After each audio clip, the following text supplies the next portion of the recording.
नमस्कार दोस्तों, welcome back to my channel. दोस्तों, अब जो मैं आपके लिए वीडियो लेकर उसका नाम है हनीवेल ऑटोमेशन। दोस्तों, एक पुराना, एक बेहतरीन फंडामेंटल वाला, बहुत ही अच्छा, एक उम्दा स्टॉक है। इसके फंडामेंटल्स मार्केट के one of the best fundamentals है। इसने जब इस ट्रायंगुलर ब्रेकआउट दिया था, मैंने एक वीडियो बनाकर भी आपको बताया था इस कैंडल पर, मुझे याद है इस वीक की कैंडल पर, कि इसमें एक असेंडिंग ट्रायंगुलर पैटर्न का ब्रेकआउट हो चुका है। ये स्टॉक यहाँ से भागेगा और उसके बाद ये स्टॉक कम से कम 30% अप है। आज इसके रिजल्ट है, स्टॉक 1.5-2% डाउन है। कारण रिजल्ट्स अच्छे हैं, रिजल्ट्स बुरे नहीं है, एक जेन्युइन रिजल्ट आए हैं। अपने पुराने बिजनेस को मेंटेन किया है, मार्जिन को मेंटेन किया है, सेल्स बढ़ी है, प्रॉफिट बढ़ा है, सब कुछ बढ़ा है। बट मार्केट है ना, मार्केट दोस्तों एक फ्यूचर को डिस्काउंट करती है। मार्केट इसके रिजल्ट्स बेटर, इससे बेटर एक्सपेक्ट कर रही थी। जब मार्केट की एक्सपेक्टेशन के अकॉर्डिंग अगर रिजल्ट बेटर नहीं आते तो भी स्टॉक टूटता है। अगर मार्केट ने सोच रखा है कि इसके रिजल्ट बुरे आएंगे और मार्केट ने उसको पहले डिस्काउंट किया और उस कंपनी के रिजल्ट उतने बुरे नहीं आए जितने बुरे सोचा था मार्केट ने, तो वो स्टॉक अचानक से भागना शुरू हो जाता है। जैसे ICICI लंबार्ड में हुआ, उसके रिजल्ट अच्छे नहीं है बट स्टॉक भाग रहा है। उसके बाद हनीवेल ऑटोमेशन में पहले इसमें ब्रेकआउट आ गया, कुछ लेवल पर कंसोलिडेट हुआ, उसके बाद ये स्टॉक आज रिजल्ट बुरे नहीं है, रिजल्ट जेन्युइन है, अच्छे हैं, रिजल्ट इंप्रूव्ड रिजल्ट्स हैं। बट मार्केट्स ने बेटर रिजल्ट एक्सपेक्ट किए थे, जिस कारण से स्टॉक डाउन आ गया। कुछ देर डाउन चलेगा, फिर रिजल्ट्स का इम्पैक्ट खत्म हो जाएगा, उसके बाद ये स्टॉक भागेगा क्योंकि इसमें ब्रेकआउट है। एक अच्छे लेवल पर इसमें वो भी बनी हुई है, क्या कहते हैं, इसमें वॉल्यूम्स भी आए हुए हैं। इस स्टॉक को दोस्तों मैं बड़े पुराने टाइम से ट्रैक करता हूँ, 8 साल से ज़्यादा हो गए हैं। बड़ी देर का मेरे कुछ लेवल्स पे होता था ये स्टॉक। देखते देखते इतना महंगा हो गया स्टॉक, कभी इसने स्टॉक स्प्लिट नहीं दिया, कभी बोनस नहीं दिया। बहुत अच्छी क्वालिटी का एक MNC कंपनी है, बेहतरीन फंड। वॉरेन बुफे मेथडोलॉजी के अकॉर्डिंग हर बार उसमें ये सिलेक्ट होता है बिकॉज ऑफ ROCE। एक अच्छा बिजनेस है, बिजनेस पर पकड़ है इस कंपनी की, टेक्निकली भी बुलिश चल रहा है, स्टॉक अच्छा है। सीधा इसके डिस्कस करते हैं रिजल्ट्स। दोस्तों ये देखिए, 874 करोड़ की सेल आई है, नेट सेल लास्ट 760 करोड़ की थी।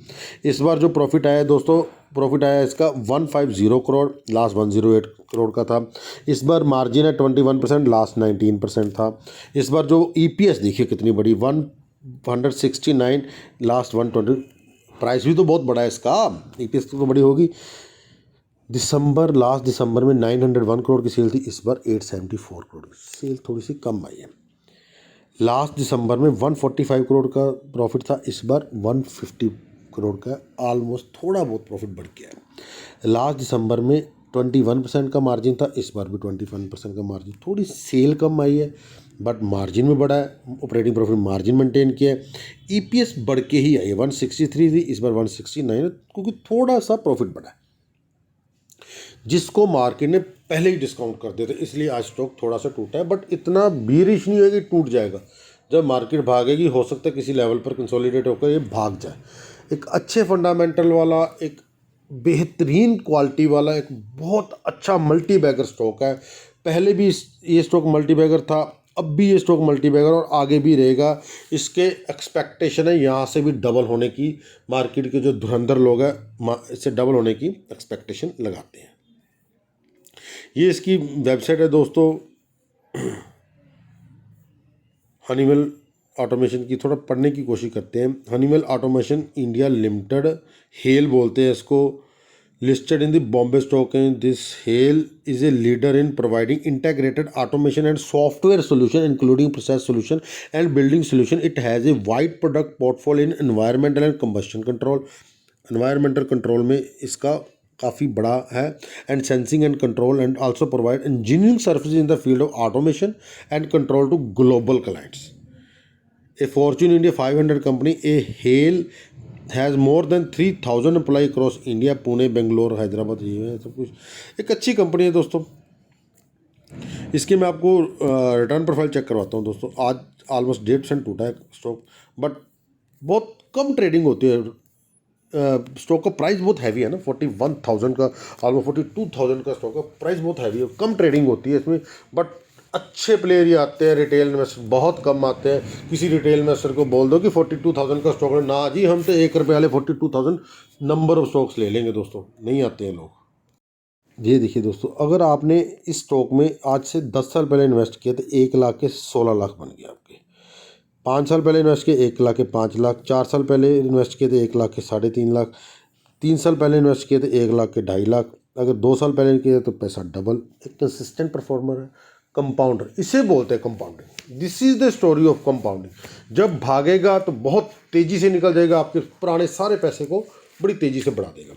आपके पोर्टफोलियो में ऐसे कंपाउंडर, कंसिस्टेंट कंपाउंडर होने चाहिए। बट आपको दोस्तों बहुत अच्छे ध्यान से, कुछ नहीं पता कौन सा स्टॉक कब बुरा हो जाए, कुछ नहीं पता कौन से स्टॉक में कब वैल्यू क्रिएशन और भागना शुरू कर दे, कुछ नहीं पता कौन सा स्टॉक यहाँ से गिरना शुरू कर दे। कंपनी के अंदर कोई न्यूज़ आती है तो रिटेल इन्वेस्टर को तो पता ही नहीं चलता। जो बड़े बड़े HNIs होते हैं, FIIs होते हैं, जो जिनमें इनसाइड ट्रेडिंग होती है, उनको पता है, वो पैसा निकाल लेते हैं, शॉर्टिंग शुरू कर देते हैं। दोस्तों कॉल पुट में बहुत हैवी बिजनेस होता है। हम लोग तो पैसा कमा ही नहीं सकते, पैसा तो बड़े लोग कमाते हैं। सर जो मैं डेली बेसिस पर जब वॉल्यूम देखता हूँ ना, डेली बेसिस पर जब कॉल पुट रेशो PCR देखता हूँ, तो मैं देखता हूँ यार हम लोग क्या कमा रहे हैं, पैसा तो इनके पास जा रहा है। कोई स्टॉक अगर 2% भाग रहा होगा ना, 2%, उसमें इतनी वॉल्यूम क्रिएट कर देते, इतनी वॉल्यूम क्रिएट कर देते, उस स्टॉक को पूरा पंप कर देते हैं, ऊपर जाके वहाँ से अपना पैसा निकाल लेते हैं, अरबों में पैसा ठूसते हैं, ऊपर 5% का प्रॉफिट लेते हैं, करोड़ों में कमाते हैं। और रिटेल इन्वेस्टर देखते हैं अच्छा जी स्टॉक 4-5% अप है, बड़ा तेज़ी से भागता है, उसमें एंट्री लेता है रिटेल इन्वेस्टर, सारे के सारे पैसे बड़े मगरमच्छ निकाल कर ले जाते हैं। सर इंट्राडे में ये गेम्स होती हैं, डेली होती है। मैं डेली डाटा चेक करता हूँ, डेली देखता हूँ, कॉल पुट रेशो देखता हूँ, डेली वॉल्यूम्स चेक करता हूँ। ओपन इंटरेस्ट जब देखता हूँ मेरे रोंगटे खड़े होते हैं यार, रिटेल इन्वेस्टर की कैसे पैसे को लूटते हैं, ये कैसे मैनिपुलेशन करता है ऑपरेटर कैसे पैसा कमाता है। दोस्तों आपको पता नहीं चलेगा कौन से स्टॉक में ऑपरेटर घुस गया, वो नीचे के लेवल पर आपको भगाता जाएगा, स्टॉक को भगाता जाएगा, पंप करता जाएगा। और हाँ रिटेल इन्वेस्टर अच्छा डेली 5% का सर्किट, रिटेल इन्वेस्टर एंट्री कर देता है, उसको 50-60% मिल भी जाता है। जब ऊपर से पैसा निकालना शुरू करते हैं, इतनी हैवी वॉल्यूम्स में पैसा निकालते हैं, लोअर सर्किट शुरू हो जाता है। रिटेलर भी अपना चाहे जितना मर्जी जोर लगा ले, वो अपना पैसा नहीं निकाल पाता। बड़े लोग, बड़े मगरमच्छ पैसा निकाल के ले जाते हैं। जो उसने 40-50% कमाया वो भी जाता है, उसका प्रिंसिपल भी जाता है। मार्केट में बड़े ध्यान से गेम खेलनी दोस्तों। मैं डेली यूट्यूब चैनल्स देखता हूँ, लोग ढूंढते हैं 1-1, 2-2 रुपये वाले अपर सर्किट वाले स्टॉक लोग ढूंढते हैं, जहाँ पे एरोप्लेन बना देते हैं, जहाँ पर बंगला गाड़ी लिख देते हैं, ये स्टॉक हमें बंगला दिलाएगा, गाड़ी दिलाएगा। कोई नहीं इन्वेस्टिंग करता दोस्तों, कोई ठीक ढंग से आपको एडवाइस नहीं करता कि किस हिसाब से मार्केट में इन्वेस्टमेंट करनी है। सीखिए दोस्तों, लर्निंग की तरफ ध्यान दीजिए। अगर आप में लर्निंग होगी तो आपको किसी से टिप लेने की ज़रूरत नहीं पड़ेगी। अगर आपको खुद को बेसिक नॉलेज होगी, अगर आपको खुद को पता होगा कि कैसे मार्केट में गेम चलती है, पैसा कैसे बनता है, अगर आप मार्केट में 100% में से 60% तक भी करेक्ट हो गए ना, चाहे आपके पास थोड़ा पैसा है, चाहे आपके पास ज़्यादा पैसा है, अगर आप मार्केट 60% तक भी करेक्ट हो गए ना, तो आप 20% के CAGR से पैसा बना लोगे। पैसा इक्विटी में ही बनेगा, डेट इंस्ट्रूमेंट में पैसा नहीं बनता। अगर आपको स्टॉक्स की समझ नहीं आ रही, अगर आपको टेक्निकल समझ नहीं आ रही, अगर आपको कुछ समझ नहीं आ रहा, मेरी आपको एक बड़ी सिंसियर एडवाइस है, किसी भी एक एडवाइज़र से जो आपको ठीक एडवाइस दे, उनको बोलो आपके लिए कि 4-5 अच्छे अच्छे म्यूचुअल फंड सेलेक्ट करें। आप जितना कम से कम लॉन्ग टर्म के लिए इन्वेस्ट कर सकते हो उसमें SIP शुरू कीजिए, और उसको लंबे टाइम पर लेकर जाइए। जब मार्केट गिरे तब भी निकलना नहीं है उस SIP से। हो सके तो SIP का अमाउंट बढ़ा दो जब मार्केट में 25% के अराउंड करेक्शन आ रखी हो। तो दोस्तों आपका एक इतना अच्छा वेल्थ क्रिएट हो जाएगा लॉन्ग टर्म में। मार्केट स्टॉक से भी वेल्थ क्रिएट होता है, बट मैंने स्टॉक्स को डूबते देखा, मैंने स्टॉक्स को कब ब्लू चिप बिल्कुल धाराशायी हो जाते हैं, कब अच्छी अच्छी फंडामेंटल वाली कंपनी, लोक इंडस्ट्री का जो वक्रांगी का जो आज आप हाल देख रहे हैं ना, जब रिलायंस कैपिटल का आप जो हाल रहे देख रहे हैं, ये बड़ी ब्लू चिप कंपनी थी और लोगों को बहुत हाई कन्विक्शन था कि ये बहुत तेज़ी से भागेंगे। लोक इंडस्ट्री को बहुत तेज़ी से भागने का हाई कन्विक्शन था, पर पता नहीं चला कब ये स्टॉक पेनी स्टॉक बन गई। रिलायंस येस बैंक पता नहीं कब पेनी स्टॉक बन गया। और आज भी अगर सबसे ज़्यादा वॉल्यूम होते हैं तो येस बैंक और वोडाफोन आइडिया में होते हैं। दोस्तों वोडाफोन आइडिया के छोटे रेट को देखते हो ये स्टॉक 25 से 45 तक भागा था और पता नहीं चला जब ये पूरे का पूरा सेक्टर भाग रहा था ना, कम्युनिकेशन सेक्टर भाग रहा था, तो ऐसा लगता था इनसे बढ़िया स्टॉक नहीं है।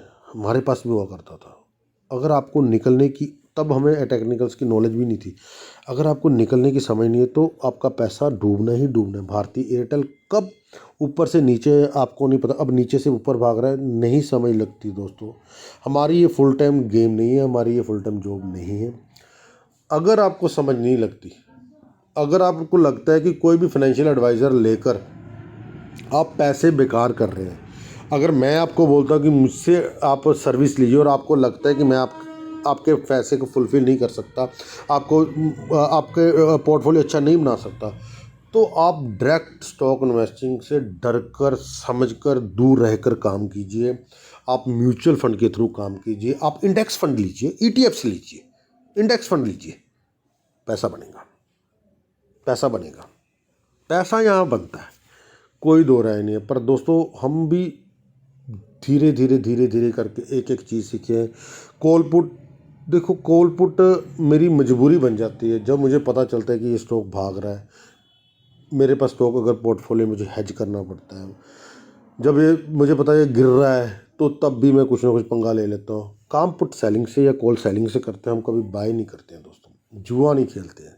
जो सेलर्स होते हैं वही पैसा कमाते हैं। टाटा स्टील की मैंने इतने बुरे हाल से इसको सेलिंग की थी ना, और मैंने खुद ने एक्सपेक्ट नहीं किया था कि इतना पैसा मैं टाटा स्टील से बना लूँगा, और खूब पैसा कमाया था। 10-10 लोड इकट्ठे जाके मैं कॉल सेलिंग करता रहा, बहुत हैवी सेलिंग की थी, पैसा बना टाटा स्टील में। दोस्तों बड़े ध्यान से मार्केट से पैसा बनता है। एक फाइनेंशियल एडवाइज़र से सलाह लेकर आप इन्वेस्टमेंट कीजिए। किसी की भी कहने पर, अगर मैंने आज आपको बोल दिया ना, अगर आपको 42,000 इन्वेस्ट करना है एक हनीवेल ऑटोमेशन, आप कभी नहीं लोगे 42,000 का स्टॉक, कभी नहीं लेता रिटेल इन्वेस्टर। पैसा इन्हीं से बनता है दोस्तों, इधर ही पैसा बनता है। आप MRF को देख लो, MRF 82,000 से कब 60,000, 55,000, 52,000 का लो लगा, अगर आप देखिए वो 1 लाख को टच करने वाला हो गया MRF, और इसने बड़े देखते देखते कुछ ही दिनों में 1 लाख को टच भी कर देना है दोस्तों। अगर वीडियो अच्छा लगा, वीडियो को लाइक कीजिए, चैनल को सब्सक्राइब कीजिए, नीचे दिए नंबर पर व्हाट्सअप कीजिए for portfolio service. Thank you friends, मिलते हैं नेक्स्ट वीडियो में। थैंक यू, धन्यवाद।